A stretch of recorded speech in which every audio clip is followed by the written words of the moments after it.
Many modern-day historians tell us that our nation's founding fathers were a diverse group of atheists, deists, and political revolutionaries.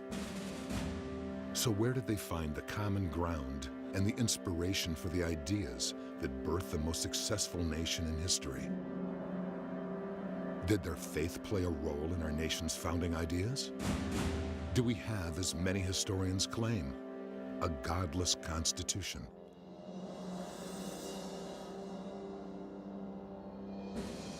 Discover the forgotten and astonishing story of our nation's foundation in the American Heritage series. For centuries, Americans were taught a truthful view of history that recognized the godly heroes and moral foundation our nation was founded upon.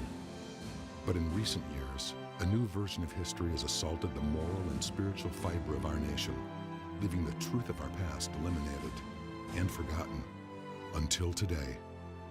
Join historian David Barton and experience the untold story of our nation's history in the American Heritage series. A closer look into our nation's history reveals that our nation's founding fathers were united by their deeply spiritual beliefs that shaped the foundation of America. But many modern historians tell us just the opposite. Who were our founding fathers? How did their faith play a role in the ideas that birthed America? And do we have, as many historians claim, a godless constitution?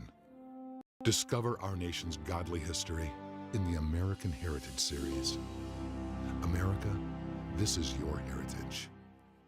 Consider the Declaration of Independence. No nation has ever been as long under the same piece of paper as America has under the Declaration. In fact, just look at some of the other nations. France had their revolution more than a decade after America did, and they're now in their 15th constitution. Brazil has had 7 constitutions since 1822. Poland has had 6 since 1921. Afghanistan has had 5 since 1923. Russia has had 4 just since 1918, and the story is the same for other nations as well. This type of instability has characterized nations in Europe, Africa, South America, and the rest of the world except America. America's been blessed beyond what most Americans recognize. Right. We have a stability that we're not even aware of. Across the world, they know that.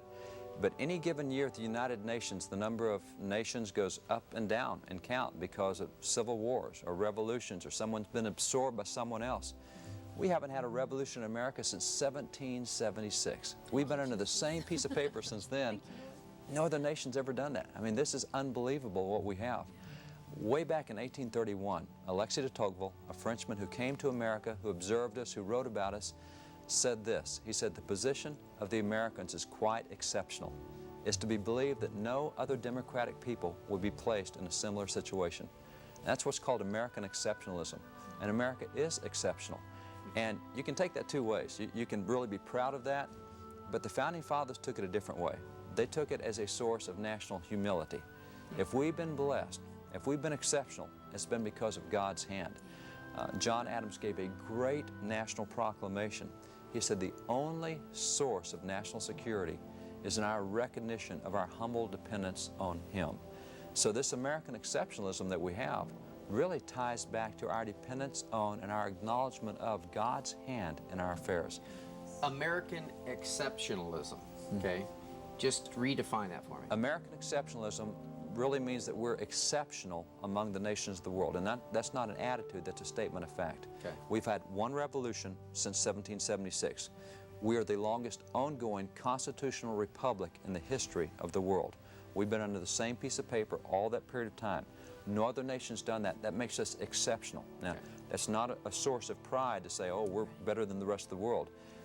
We're exceptional because we have unique ideas. If you look in our documents, we put ideas in those documents that had never before been placed in any written government document. You cannot find inalienable rights in a government document until we did it. Wow. We said, you know, there's certain rights that you as individuals have that government cannot touch, and we're telling government it has to leave those rights alone. The fact that we drew a clear line between government and the people and said, now government can do these things, but you can't touch life. You can't touch liberty. Right. You can't touch revolutionary ideas. Now, that's part of why we've been exceptional for all this period of time. Another thing that we have is the consent of the governed. Back then, that was a revolutionary idea. Yeah. You didn't have the consent of the government. You had what the king told you to do. I mean, that was the only option you had.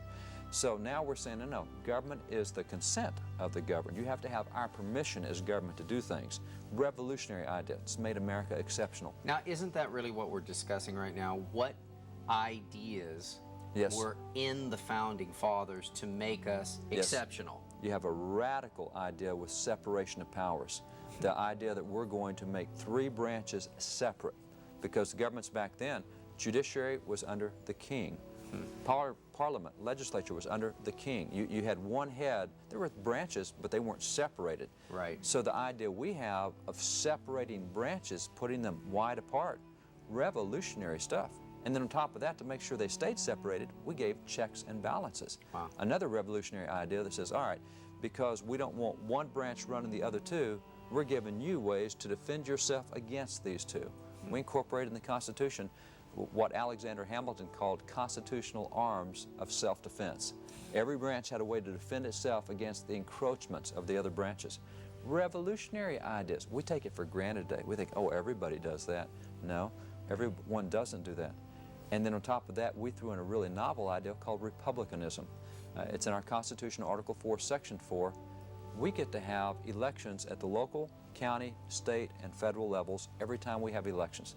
Now, you point to anywhere else in the world that was doing that back then. I mean, these are radical ideas. They're what made America exceptional. We still embrace these ideas. We still have a stable form of government. So where did our founders get their ideas that made the Declaration the most successful government document in the history of the world? They themselves answered that question. Founders like James Otis, who was the mentor of both Samuel Adams and John Hancock, declared that, quote, "The authority of Mr. Locke has been preferred to all others." Declaration signers such as John Adams, Benjamin Franklin, Thomas Jefferson, and Benjamin Rush, and many others, similarly sang the praises of John Locke. And John Quincy Adams declared, quote, "The Declaration of Independence was founded upon one of the same theory of government, expounded in the writings of Locke." Clearly, John Locke had a huge political influence in America. Interestingly, critics today call Locke a deist, but this is completely erroneous.